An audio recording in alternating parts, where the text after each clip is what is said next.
Hello বন্ধুরা, তোমরা কেমন আছো? আশা করছি সবাই ভালো আছো, সুস্থ আছো। তো আমি আবার ছাদে চলে এলাম। দেখো কত সুন্দর একটা কাটোয়া ডাঁটা হয়েছে।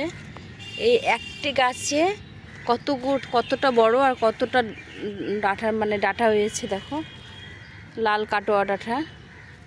এখান থেকে একটা করে ডাল কাটলেই একদিনে রান্না হয়ে যাবে। আর এই পুঁই গাছটা ছোট্ট একটা চারা বসিয়েছিলাম, তো কি যত্ন করে গাছটাকে এরকম বড় করেছি। আর দেখো কত ডাল ছেড়েছে। এই একটা দুটো করে ডাল কেটে নিলে একদিনে রান্না হয়ে যাবে। এই যে কত ডাল ছেড়েছে, দেখো লম্বা লম্বা ডাল ছেড়েছে। তো আজকে কিছুটা এখান থেকে শাক উঠিয়ে নেব। মাথাটা কেটে দিয়েছিলাম, তারপরে ডগাগুলো সব ছেড়েছে। তো এইভাবে আমরা সবজি লাগাতে পারি। আর এখানে দেখো কত উচ্ছে গাছ হয়েছে, বড় বড় পাতা। এত বড় বড় পাতা উচ্ছে গাছের কেউ দেখেছো? এই দেখো কত বড় বড় পাতা হয়েছে। আর গাছগুলো এত সুন্দর হয়েছে, কত কুড়ি এসছে চলে। তো চলো আজকে আমি তোমাদের সঙ্গে এই কিছুটা পুঁই শাক তুলে নেবো, সেটাই শেয়ার করব। এই যে এখানে চারা বেরিয়েছে কতগুলো বৃষ্টির জল পেয়ে। তো এই চারাগুলো আজকে উঠিয়ে নিয়ে আমি একটা বড় জায়গায় লাগিয়ে দেবো, সেটাই তোমাদের সঙ্গে শেয়ার করছি। এই যে এখানে দেখো কত সুন্দর ফুল গাছগুলো হয়েছে। তো এখানে এই বেশি কবরের মধ্যে হয়েছে বলে গাছগুলো ভালো হচ্ছে না। এগুলোকে আমি উঠিয়ে নিয়ে আমি অন্য একটা জায়গায় লাগিয়ে দেবো। তো তোমরা সঙ্গে থাকো।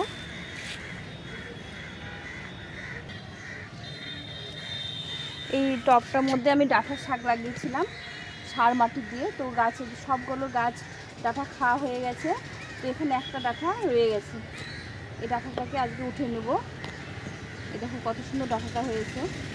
এটা কোনো সবজির মধ্যে দিয়ে খাওয়া যাবে। এই ডাঁটাটা উঠিয়ে নিলাম। আর এখানে মাটি করা ছিল, সুন্দর করে মাটি করা আছে। গোবর সার তোমরা দেখতে পাচ্ছ, গোবর সার আর অনেক সার দিয়ে নিম খোল দিয়ে এই মাটিটা করা আছে। এর মধ্যে একটা পুঁই গাছ আজকে রোপণ করব।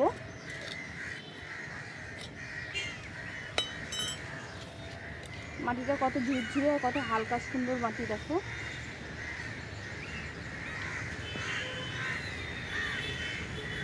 আমি কিছুটা মাটি এখান থেকে নামিয়ে নেব।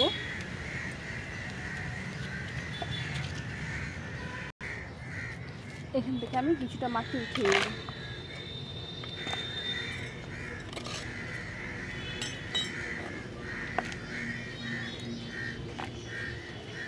এই মাটিগুলোতে গোবর সার দিয়ে আর জৈব ভার্মি কম্পোস্ট দিয়ে মাটিটা করে রেখেছিলাম। মাটিটা খুব সারযুক্ত আছে, যার জন্য আমি আর এখানে কোনো রকম সার দেবো না, শুধু একটু সবজি খোসা টোসা দিয়ে আমি লাগিয়ে দেবো। তো দেখো এভাবে গাছ লাগালে পরে কত সুন্দর গাছের গ্রোথ হয়, সেটাই তোমাদেরকে দেখাচ্ছি।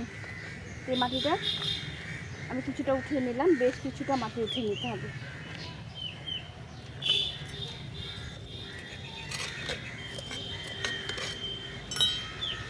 এইভাবে করে কিছুটা মাটি উঠে নিলাম। এখন আমি সবজি খোসাগুলো, ফলের খোসা এগুলো দিয়ে দেবো। বেশ কিছুটা সবজি খোসা, ফলের খোসা এগুলো দিয়ে দেবো। এগুলোর মধ্যে সুন্দর সুন্দর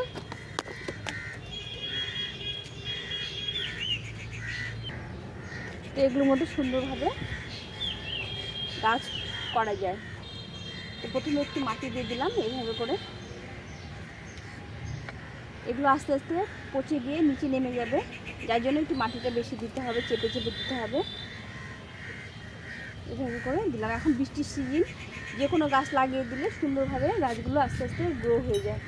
আর এখান থেকে আমি এই পুঁই গাছটাকে উঠিয়ে নেব। এই এখানে দেখো পুঁই গাছ হয়েছে, সুন্দর একটা পুঁই গাছ হয়েছে।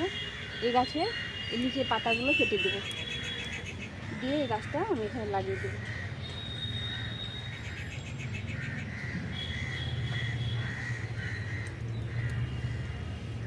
দু তিন দিন পরে গাছটা এত সুন্দর হবে তোমরা ভাবতেও পারবে না। তো এখানে আর কিচ্ছু করব না, এখানে একটু জল দিয়ে দেবো।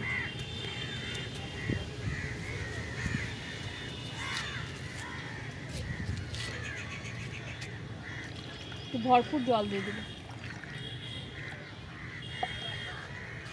মোটামুটি 8-10 দিন পরে তোমাদেরকে এই গাছটা দেখাবো, গাছটা কতটা হেলদি হবে আর কতটা বড় হবে সেটা তোমাদের আপডেট দেবো।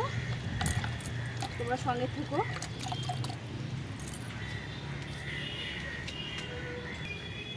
তো বন্ধুরা, কদিন গাছগুলো ঠিকমতো পরিচর্যা করলে গাছগুলো এরকম হবে। তো আমি এই গাছগুলো আজকে কেটে নিলে আবার গাছগুলো সুন্দরভাবে আস্তে আস্তে বুশি হবে।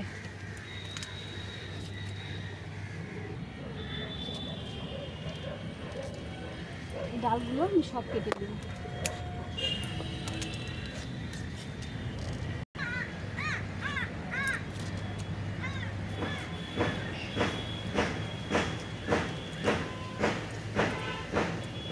এই গাছের গোড়া থেকে ডালগুলো কেটে নেব।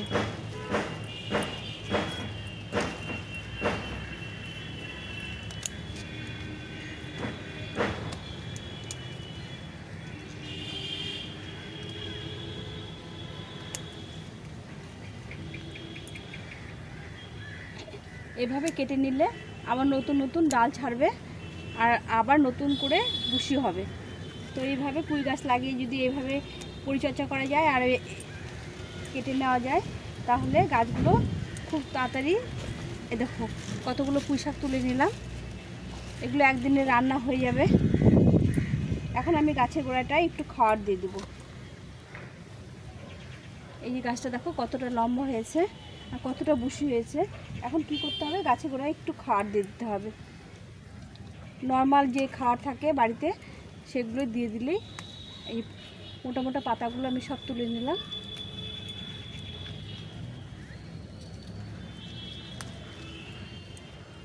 আর ডাঁটাগুলো সব কেটে নিয়েছি, যতগুলো ডাল আছে ডাঁটা আছে সব কেটে নিয়েছি। এই যে এইভাবে সব কেটে নিয়েছি। তো কতগুলো পুঁই শাক হয়ে গেল বন্ধুরা। এভাবে তোমরা পুঁই শাক লাগাতে পারো। আর এখন গাছের গোড়াটা একটু আমি খাড় দেবো, কি খাড় দেবো সেটা তোমাদেরকে শেয়ার করছি।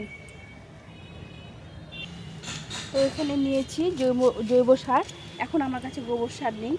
তো এখানে গাছটা গোড়াটা খুঁড়ে দিয়ে যখনই কোনো গাছের ডাল কাটা বা ফল তোলা হয় তখন গাছে একটু খাড় এনার্জিটা কমে যায়, যার জন্য একটু খাড় দিতে হয়।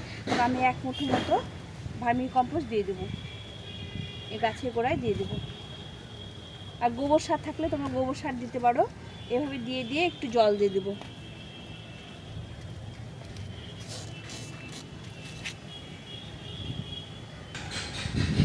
এখন একটু গাছের গোড়ায় একটু জল দিয়ে দেবো। এখন বৃষ্টি হলে তো জল পেয়ে যাবে, এখন বৃষ্টি নেই যার জন্য আমি একটু জল দিয়ে দিলাম। তো এই গাছটা আর কদিন পরে আবার দেখাবো তোমাদের, গাছটা কত ডালপালা বেরিয়ে যায় আর কতটা ঘন হয় সেটা দেখাবো। দেখো এখন আমি সব ডাল কেটে নিয়েছি। এই যে গাছটা, এটা পুরো গাছটা দেখাচ্ছি। এই যে উপরের মোটা পাতাটাও কেটে নেব। এই গাছটা সম্পূর্ণ কেটে নিয়েছি। মোটামুটি 7 দিন পরে এর আপডেট দেবো। দেখো তোমরা কতটা ঘন হয়ে যায়। তো এরকম করে পুঁই শাক লাগিয়ে আমরা বাড়িতে খেতে পারি। এই যে আমি সবগুলো পাতা যত আছে পাতা ডাঁটা সব কেটে নিলাম। নিচে কয়েকটা ডাল আছে, এগুলো একটু কচি আছে, তো আমি এইভাবে কেটে নিলাম। তোমাদের সঙ্গে আরও আপডেট দেব যখন আবার গাছটা সুন্দরভাবে গ্রো হবে। 7 দিনের মধ্যে আবার নতুন করে ডাল ছাড়তে শুরু করে দিবে। তো এইভাবে তোমরা গাছ লাগিয়ে, এই দেখো এই গাছটা আমার কত সুন্দর হয়েছে, একটা গাছ থেকে কতগুলো ডাল বেরিয়েছে। তো এইভাবে তোমরা পুঁই গাছ লাগিয়ে পুঁই শাক খেতে পারো। তো বন্ধুরা, সবজি বাড়িতে কিছু কিছু লাগিয়ে খেলে আমাদের কিছুটা সাশ্রয় হয় আর খেতেও একদম জৈবভাবে আমরা খেতে পারি। এই দেখো কতটা শাক তুলে নিলাম, এখানে মোটামুটি 1 দিনের মতো রান্না হয়ে যাবে। এরকম শাক তুলে নিয়েছি। এরকম বারবার করে কেটে কেটে আমরা পুঁই গাছ লাগিয়ে খেতে পারি। তো তোমাদের কেমন লাগলো অবশ্যই কমেন্ট করে জানিও। ভিডিওটা যদি ভালো লেগে থাকে লাইক কমেন্ট শেয়ার করো নতুন বন্ধুদের সঙ্গে, আর নতুন বন্ধুরা সাবস্ক্রাইব করে পাশে থেকো। তো আজকে এই ভিডিওটা এখানে শেষ করছি। সবাই ভালো থেকো, সুস্থ থেকো, গাছের সঙ্গে থাকো।